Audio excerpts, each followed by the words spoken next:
If you are starting a small business and don't know where to begin, attorney Joi Hunt is finna school you today on everything related to your startup.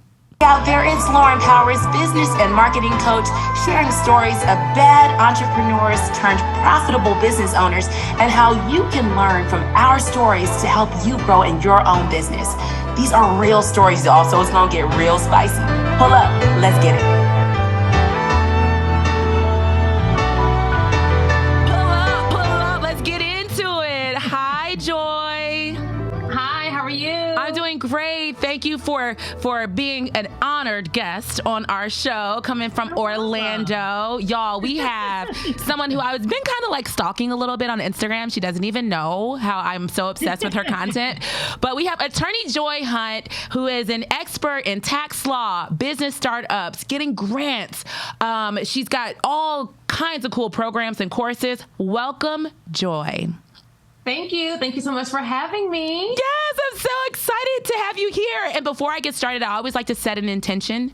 So if you don't mind, the intention that I am setting for today is to be filled. You have a lot of knowledge and a lot of education, and I want to be able to absorb it. I hope that everyone who's listening absorbs it and can take action and do something cool, like make a little money maybe, right? Like ideally. Yeah. So, girl, tell us who you are and what's your business? Okay, so I am Joi. I'm your business bestie. I have been a business attorney since 2004, so I'm a little old. And I have been a serial entrepreneur since about 2005. So I know the business side, I know the legal side. I've been there, done that times 10. So my goal is to help business owners, start, scale, and grow their business while protecting their assets. Oh my goodness. Yeah, you just said a whole mouthful there because we all need everything that you just said. So I'm an entrepreneur. I've been a serial entrepreneur, just like you said, for many, many years. And so my story is basically I had a really, really large gym, a really large business here that did not operate at a profit.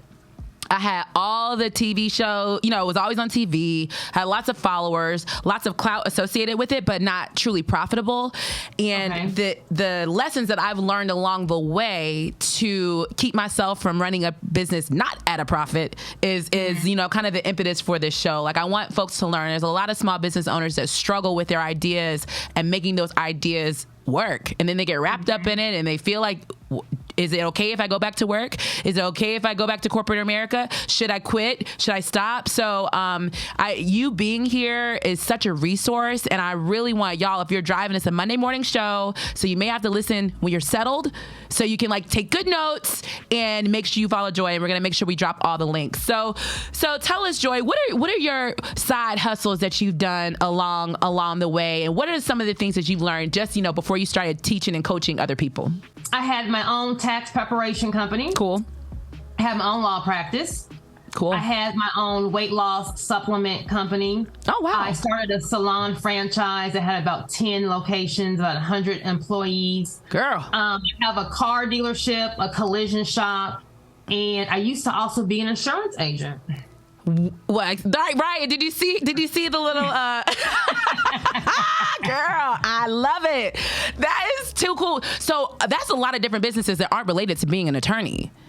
That's impressive. See, I don't believe in living in a box or living in a role or a title. Okay. I'm looking for what's gonna make money. So if you want to call me the millionaire monkey, I'm gonna take that title. Oh. So I don't really care what it is. I'm just looking for something that makes sense. I think a lot of times we get stuck in these titles or I can't do this or it's baby, just whatever you want to do, just go do it. So I agree. Let's talk about that because what I see from people that I coach or I talk to, they have a skill or something that they're good at that they try to make profitable, but they actually don't know how to run a business. So therefore, they just get stuck doing the things. I want to be the one that's hey, I want to open up a RV parking lot, or I want to open up a salon. I've owned a salon before. It doesn't necessarily mean it's my skill set, but the skill set of running a business is what's most important. So I love what you said there. So what are the resources that you're currently giving people for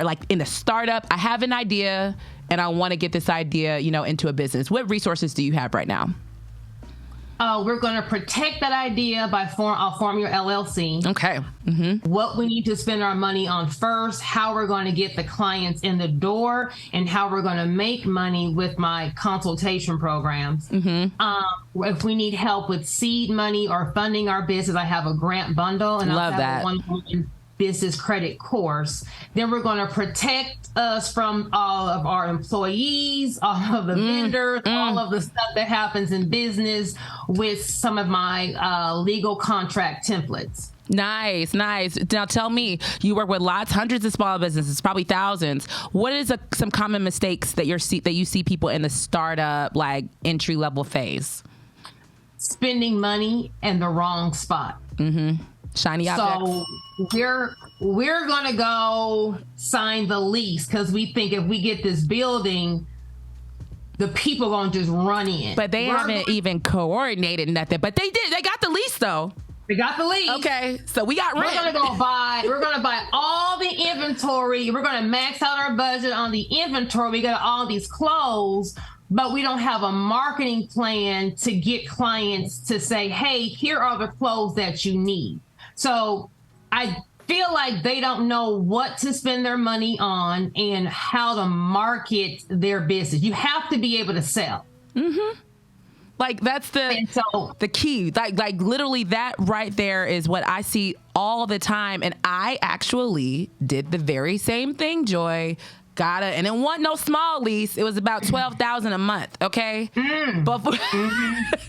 Before I even knew how I was going to pay the rent, before I even knew, because for any business, most of the time you need a team, like you need employees and stuff. Had no structure set up for employees. Had no hiring process, but had a lease and an idea and a skill. And then I found myself just not being able to get out of it. So you teach people basically the principles of startup. Like, what are your principles of startup? Do you have your core values, I guess, when teaching startup? My core value is Master P it. Okay? Master P made millions of dollars selling his CD out the back of his trunk. He's a genius, yeah. Genius, okay? We want to look like the business owner. We don't want to look bootleg. We don't want, half-assed. We got to have all our ducks in a row, and then we're going to come up. Start wherever you are. If you're starting in your apartment, at your mama's house, at a pop-up shop, whatever is your idea or your service, start selling it today. Prove that you can sell it. Have proof of concept. Make sure that we have clients that want what you want. You may think that A and B are going to be your number one sellers, but people really want D and E. But you wouldn't spend all your money on A and B and a little bit of D. Now everybody wants some more D and we don't have any more money. So it's kind of like just baby stepping. So the smaller you are, the easier it is to have affordable mistakes and correct them versus big mistakes. And as I've said many times before, my mistake, Joi, was about a $4 to $5 million mistake. Because it was over years of no baby steps, of not having the processes. Honestly, not having my taxes set up correctly, which we'll get into. Like just having, I went from an LLC to an S Corp. Didn't have 1099s correctly processed versus like W-2s. I was treating my 1099s like a W-2, which brought on our first lawsuit. Like it just, the snowball of things, I feel like I've seen it, which is why, hence the name of the show. Right. So everything that you're saying just resonates with me so well. So you teach people how to set up their LLC. Is it always an LLC or do you ever go other routes? S Corp, partnership and all of that. How do you advise that in that? Okay, so an S Corp is not going to be a business entity. It's a tax election. So you'll have an LLC that's taxed as an S Corp, or you'll have a C Corp that's taxed as an S Corp. The only two entities that you can form are going to be an LLC or a corporation. I don't do partnerships because that's still there's no asset protection with the partnership. That's just two people doing business together with no protection. You can do a corporation. A corporation has more corporate formalities. Okay. We got to appoint a board of directors. Okay. We got to issue shares of stock. You have to have, annual meetings. Most business owners are talented in the business. Yeah. So the LLC is simple to form and simple to maintain. So I feel the less formalities, the less things a person has to do outside the business, the easier it is for them to maintain that properly. Because you don't want to have a corporation, don't have your minutes, you get sued, they ask for your minute book, you don't have one, and now we've lost everything. So I always just go with the LLC. No matter the industry, like what if it's like more, what if you're, a nail tech versus... Industry doesn't matter. Okay. You're getting the same protection. Now, if you're going to have investors, if you're thinking about issuing stock, if you're thinking about, hey, I have a product and I may try to go public, well, then those would be reasons as to why you would choose a corporation. But for the most part, most businesses, I always tell people, like, whatever you feel is best for you, but these are your two options. Oh, totally. So, and I hope everybody heard that, because that was like expert advice. A lot of people do not understand the differences between, hell, I'm throwing out tax designations as if I mean, I know better. So thank you, Joi, for getting us together. Okay. We needed this morning. So, okay. So after the LLC, what's the next step in your process on how you teach people to start a business after they establish their LLC? We need to get a marketing plan and know what we're selling. Amen. So what are you selling? And how are we pitching this? So whatever you're selling, it's not really the item, it's what the item or service represents. Okay. Talk a little bit more about that. So if you have a gym, right? We're not selling the gym. What we're selling is either fitness, health, look good. A result. Results. Okay. So what is special about your gym than every other gym on the corner? Okay, is it the equipment? Like we have a 4-step method that's going to help you reduce body fat in less than 30 days. You have to have some kind of your pitch, your program, your story. Exactly. It's not just here's my gym.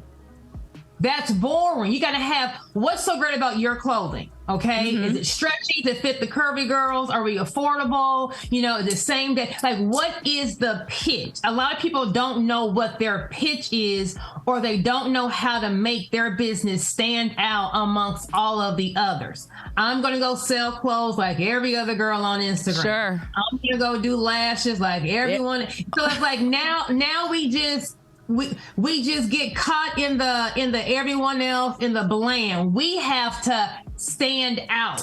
Yes. And so you teach these principles, right? And then obviously how to draw people into you. Some people think, I got to do Instagram, I got to do Facebook, I got to do, there's multiple ways to get new business. Like, how do you help people figure out what, their thing would be? Maybe it is going live on Instagram. Maybe it's email marketing. Like, how do you help people kind of guide people down that path?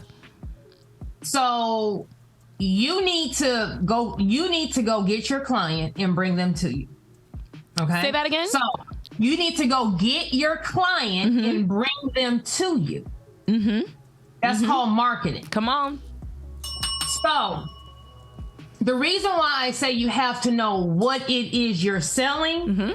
So now I know how to market this and who I'm marketing it to. Okay. If Chanel comes out with $100 bag, Chanel's going to lose all their clients, because if I'm paying $10,000, I'm paying $10,000 for the bag, because when I go to dinner, I don't want a $100 bag. Have my bag. If you now come down and have a $100 bag to kind of appease the more budget friendly crowd, well then I don't want the bag. You got to have your target audience so you know how to market to them and what's going to get their attention. Okay. If I am marketing for the Four Seasons and I have, I don't know, a little ratchet rap group come in, that's not what my client is for. We don't want that at the Four Seasons. The Four Seasons target audience does not want that. Correct. I'm not saying that a person who likes a little ratchet won't be at the Four Seasons, but that's not what the Four Seasons want. Okay. Now, if I had Joy's, seafood and gumbo, I'm in the heart of Houston, I'm giving you that good homegrown food. I may have the City Girls and Lil Boosie, and we're going to turn up. That's going to bring my people, my target audience to my restaurant. So how are we going to now market and make ourselves stand out? Number one, you got to be a product of the product. Hello. Say it again, you have Joy. To be the product of the product. When you are walking around to your kids' school, to the grocery store, getting gas, you need to look like money. You need to have your hair done. Give me at least a gloss and an earring. You need to have a polo, a t-shirt, or a sweatshirt that has your logo on it. And as you are walking around doing your life, whenever you are paying at the gas station, we are speaking to people. We are drawing up conversation. So someone can ask us, or we can let them know, hey, I have a gym, boom, boom, boom. Hey, I sell cute little clothes, boom, boom, boom. You have to always be marketing yourself. When I had my weight loss supplement company, we sold the waist trainer. Right? Oh, yeah. So you probably always had that thing on, showing that little cinch weight. Come on, Joy, I already know. Like, that thing was selling like hotcakes. I would wear my waist trainer over my clothes. I had like a little workout outfit that's going to be on top. Okay. As I'm walking down Walmart, I promise you, every other aisle, some woman saying, "Oh my gosh, where'd you get that waist trainer?" It's this awesome place called This Really Works. Let me give you their website. Love it. You have to be a product of the product. Then you have to go to where your customer base is. That's why it's so important to know who your target audience is. Yeah, everything you said. Keep going. I'm sorry. Keep going. So if I am selling, I don't know, if I'm selling healthy smoothies, okay, maybe I'm really into, healthy and no sugar and all whatever that is, right? Right. I need to be at fitness centers. I need to be at PTA mom groups. I need to be where the healthy people are, Whole Food. I need to be at a little festival. But you have to know who your target audience is. And now we got to go there and bring them to us. If I'm only online, well, now I got to advertise to what I'm trying to get. So if I'm fashion, I'm doing fashion forward, baby, don't give me a mannequin and the clothes. That's not giving me anything. Go outside, get a tripod, put the clothes on and walk. And do that thing. Give me something. And do it for your life. Do it as if you want to make money. Do it as if you expect somebody to open up their, the problem too is, Joy, I'm going to say this. I don't think that people expect to do well. I'm like, what if you opened up your business and it did exactly what you wanted it to do? Where you had new customers coming in all the time, where you had, systems, and you're just living life and doing it well. Most people don't even go into business with that expectancy or with that certainty, because they probably would dress differently, right? They probably would carry themselves and go to the places. Everybody does rely on social media and everything as a crutch, or as a, this is the easiest thing to do. But what you just said is pretty major, Joy. Go to the people. Business owners ain't trying to do that work. I had my business before Facebook was even out. And then when Facebook was out, it really wasn't you aren't really selling. Back then, it's you're finding your friends from high school. You know what I'm saying? So I really had to go out and market the old way. And I feel like this generation has kind of lost that hustle, that GERT. I'm just going to open up a boutique and post it on Instagram, and the purple unicorn that's carrying the lucky leprechaun holding the 4-leaf clover is going to just, come on over and then just drop all these sales. absolutely. They're going to purchase it. They're going to know, like, and trust me just because, I mean, you know, the whole thing, I'm going to build it first, Joi, and then they're going to come. Like, that's exactly what I'm going to do, right? So, yes, going out there, y'all, that is actually a key thing, and I want to make sure that is heard, is going to go and get your client. How many of you all have the stamina to do that? You know, claiming that you want to run your, you know, have a small business, you want to make money, but do you have the stamina to go and get the people? So I'm gonna give you an objection, Joi, if I'm one of your new, you know, people in one of your courses. So, you know, I'm a little bit of an introvert, Joi, and I don't really want to put myself out there. Like, can I just run ads or do something else? Like, I don't want to do that. Okay. So do you want to be at the bank or do you not want to be at the bank? So if you don't want to be at the bank and you don't want to make any money and you just kind of want to run your business as a nonprofit, you're going to just donate this money to your vendors, then that is fine. Business is not made for everyone. It isn't. But if you do want to run your business and we're a small business and no one knows of us and we don't have a spokesperson to come bring us the business, you're going to have to come out at least for a little bit. At least come out, shake some hands, kiss some babies for a little bit to get the business up and running. Or have someone who's going to do it for be you, a spokesperson. Yeah. So, people want to know, like, and trust who they're spending their money with. Absolutely. It's going to be hard just to, you know, I don't know anyone. I don't see anyone. It's just pictures, and that's boring. People want to know who's behind the mix or have someone who's just speaking on your behalf. Yes. So she's saying, y'all, you got to put yourself out there. And if you really want to make it rain, be at the bank, as Joi is saying. I mean, listen, you speak my language, all right? Like, the folks that is an objection that I get. Well, how do I, you know, get around it? Or I don't want to put myself out there. It's like, oh, you just don't want to get paid. Correct. So, all right. So we set up the LLC. I'm going through your process. Set up the LLC.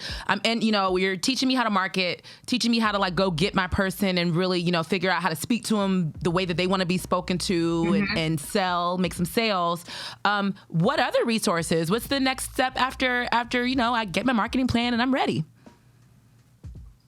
As far as starting your business? Yeah, in terms of the things that you offer, because I know you do. Sticking with the things that you offer. Okay, so then we need to start applying for some business grants. Okay, so I talk about this because I actually have purchased your grant bundles. Like, and I'll be honest, I haven't learned how to use it correctly. I know you have lots of information in there, but y'all listen up. She knows how to get some money. Go for it.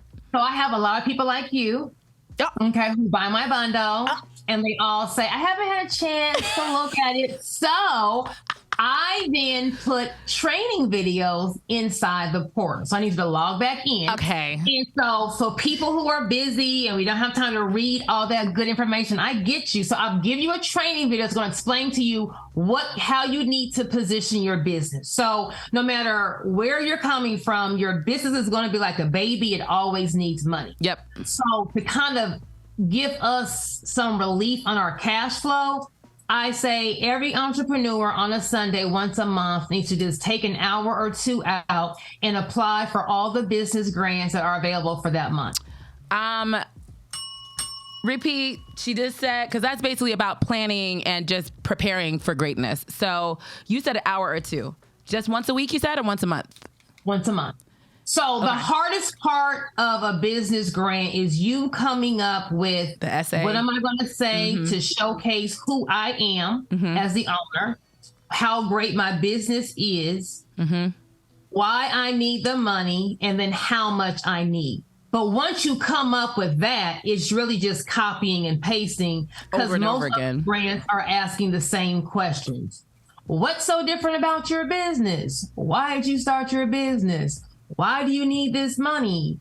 What are you going to do with the money? So once you answer those questions, we're just copying those answers, and most of the applications are going to be online on the grants website. So it's not like I'm writing a 20-page essay. It's not like that. So in my grant bundle, I have the grants listed based on the due date.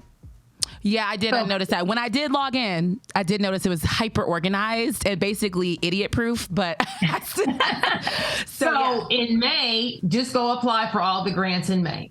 Then come in June, go apply for all the grants in June. But make sure that you listen to my videos now, because I'm telling you what not to ask for. A lot of times people think, let me go tell them how I'm behind on rent and I just need some operating capital. And, I just need some funds to hold me over. And baby, nobody wants to give money to a business that's about to be out of business. This is really good. So when I do have grant calls where I kind of tell you what to ask for, and that's the number one thing I get on the grant call. Oh my gosh. I understand now why I haven't gotten a grant, because they telling all their business dirty secrets. You know what I'm saying? Like, we're behind. Like, oh my God, I need some money. Joy, let me get $50. That'll get me through. We're not going to showcase the negative part about our business. We're going to showcase and highlight the positive part. And we're going to ask for things that are going to make us money. Okay. So we're not going to ask to pay off debt, because paying off debt is not going to make us money. We don't want to ask for the money to come directly to our pocket. So if I say, I want to give away 10 grant bundles, so I need $1,000 because my grant bundle is $99. That's having the money come directly to me. We don't want that. Okay. We want the money to go around us that makes us money. So do we need money for an office space or a larger office space? Do you need money for payroll for your other staff to help answer the call or get the product out? Tell them how this money is going to help you make more money. For example, I did a call. A lady did like Rice Krispie treats and chocolate covered strawberries and a pretzel dessert. She does like different kinds of desserts. Sure. But she has like all the NBA players in her town want her for her birthday parties. She has 2 contracts with different hospitals, because, people get tired of cake and cupcakes for special occasions, but she can't take on anymore because she can't produce it at a fast enough level for what the demand is. So I need more money so I can get another person in here to help me make these chocolate covered strawberries for this accounting form. I need to get out of my house and be able to rent a commercial kitchen 2 days a week. So you want to say, hey, there's some money right there outside my door. This is good. I just need help to go grab that money. There's so once, because what the grant wants at the end of the year, they're going to run to you. Hey, we gave you $20,000. How did that help your business? They want that aha story. Oh my gosh, that's $20,000.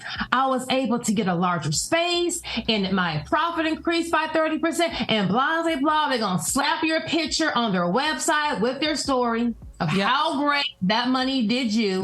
And they're going to run back to their donor and say, hey, last year you gave us $1 million. And we help person A, B, C, D do all this stuff. So this year, can we get 1.5? Ooh, so when you talk about when you talk about how your business is not making money, you had to close, they want to give someone some money that they feel confident is going to flip it, going to do something with it. So position your business like, I just need this to go get this. This is so good, Joy. And I'm, now that we've spoken and we talked about this, now I don't feel like such an imposter, because I could put your link was in my bio, like, because I was like, ooh, let me just sign up for the full program, and I was like, you know what? Let me turn this link off, because I'm not even applying. But y'all can now go to the link in my bio, and you can grab her bundle. It's updated consistently. It covers multiple industries. You don't even care the industry, do you? Because you got lots of different grants in there. I have different industry grants, and then I also just you can always apply for just regular, just small business grants. That's where most of my grants are going to be small business, but different industries like restaurant, food truck, they have a lot of grants that are just that industry. What else? Beauty has a lot of grants for just beauty industries. Fitness, wellness. You've had some stuff up there. Veterans. But in the grants, they'll have grants for all different types of industries, and of course, just small businesses. Yep, small women. Off of revenue. So grants are great because there's no requirement of having a business for X amount. There's no revenue requirement. It's not credit based. And if you have multiple businesses, you can apply for the same grant in both your business's names. So that's so smart. Y'all, you are dropping so many dimes, Joy. I just can't keep up. Normally I'm like, just all lean in, girl. I got my pen out. I'm taking notes. So, all right. So Soror, which I don't think that I mentioned that she's a part of the First and the Finest. I wanted to ask you some rapid fire questions because we're getting close to the end. Okay. So this is the point where I get all in your business, but just getting to know you. Okay. So, first thing that comes to mind: start a business or scale a business? Start a business. Startup. She likes startups. Okay. Next, what best defines you? Attorney or entrepreneur? Entrepreneur. Oh, okay. Do you like to weightlift or run? Weightlift. I know you in shape, girl, so I was like, it ain't from marathons now, okay? I saw you out there swinging that golf club. I said, okay. All right, how about this? Trina or Kim? Trina or Lil Kim? Trina. Okay, because she's from Florida. She down there in Florida. All right, now, you mentioned you like to, kick it and party and all that stuff. Are we doing bourbon or are we doing vodka? I do not drink.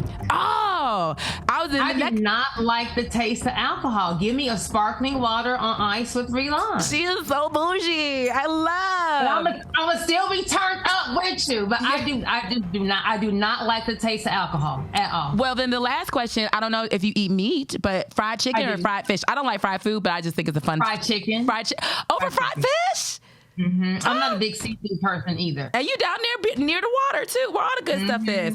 So okay, so Joy, I made this. It was a lot to pack into one episode. I may have to have you back just to double click on some stuff because you have just been lovely. You have been lovely, y'all. Can you please tell us where to find you and all your handles and stuff? Okay, on Instagram, you can find me at Joi Hunt _ESQ. So JOIHUNT _ESQ.